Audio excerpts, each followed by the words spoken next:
বৰ্তমান অসমৰ বিভিন্ন প্ৰান্তত চলি আছে ৰাস মহোৎসৱ। তেজপুৰতো 10খন গাঁৱৰ ৰাইজ একত্ৰিত হৈ অনুষ্ঠিত কৰিলে ৰাস। দ্বিতীয় বৃন্দাবনত পৰিণত হ'ল তেজপুৰৰ মোৱামাৰীৰ শংকৰ ময়দান বাকৰি। কৃষ্ণ ভক্তিত গদগদ হৈ ৰাজ্যবাসীয়ে উদযাপন কৰিছে ৰাস মহোৎসৱ।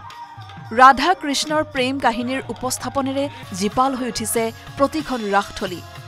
গোপীসকলেও যেন প্ৰাণৰ কৃষ্ণক বিচাৰি বাউলী হৈ পৰিছে। খোল তালৰ তালে তালে নাচি বাগি কৰিছে আনন্দ উল্লাস। কাতি মাহৰ পূৰ্ণিমা তিথিত ৰাস উদযাপন কৰা হয় যদিও কিছু অঞ্চলত সময় আৰু পৰিস্থিতিৰ সুবিধাৰ্থে অনুষ্ঠিত কৰা হৈছে ৰাস।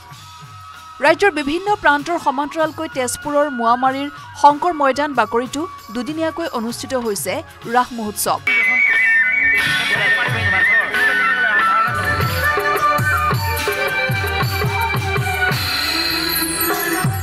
ৰাসৰ আৰম্ভণিতে অসমীয়াৰ প্ৰাণৰ শিল্পী জুবিন গাৰ্গক শ্ৰদ্ধাঞ্জলি জনাই তেখেতৰ প্ৰতিচ্ছবিত মাল্যাৰ্পণ কৰে।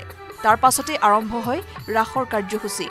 জুবিনৰ মৃত্যুত মৰ্মাহত ৰাজ্যত পূৰ্বৰ তুলনাত ৰাসৰ অনুষ্ঠান কম যদিও পৰম্পৰা ৰক্ষা কৰি সম্পূৰ্ণ আধ্যাত্মিক পৰিৱেশত ৰাস আয়োজন কৰা হৈছে।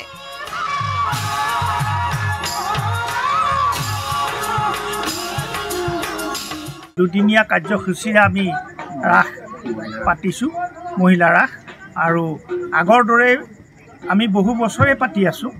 এই বছৰো আকৌ আহি পাতিছোঁ। তাৰ আগে আমি জুবিনৰ আমি শ্ৰদ্ধাঞ্জলি অনুষ্ঠান ৰাখিছোঁ।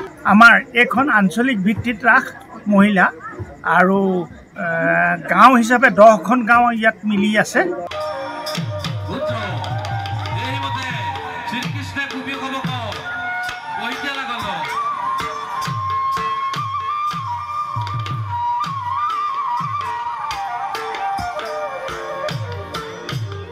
তেজপুৰৰ 10খন গাঁৱৰ ৰাইজ সন্মিলিত হৈ অনুষ্ঠিত কৰিছে এই ৰাস। ৰাসৰ আৰম্ভণিতেই কংসৰ কাৰাগাৰ শীৰ্ষক এখন নৃত্য নাটিকা মঞ্চস্থ কৰা হয়। লগতে মহাপুৰুষ শংকৰদেৱ বিৰচিত কেলিগোপাল নাটখনিও সুন্দৰভাৱে উপস্থাপন কৰা হয়। খোল তাল বাঁহীৰ অমিয়া সুৰত দ্বিতীয় বৃন্দাবনলৈ ৰূপান্তৰিত হোৱা এই ৰাসত গোপীসকলৰ মাজত এখন প্ৰতিযোগিতাও অনুষ্ঠিত কৰা হয়। মুঠতে এক সুন্দৰ পৰিৱেশত শৰতৰ স্নিগ্ধ জোনাক নিশা গোপীসকলৰ লগতে ৰাধা কৃষ্ণৰ মনোমোহা নৃত্যই আকৃষ্ট কৰে উপস্থিত সকলো দৰ্শকক।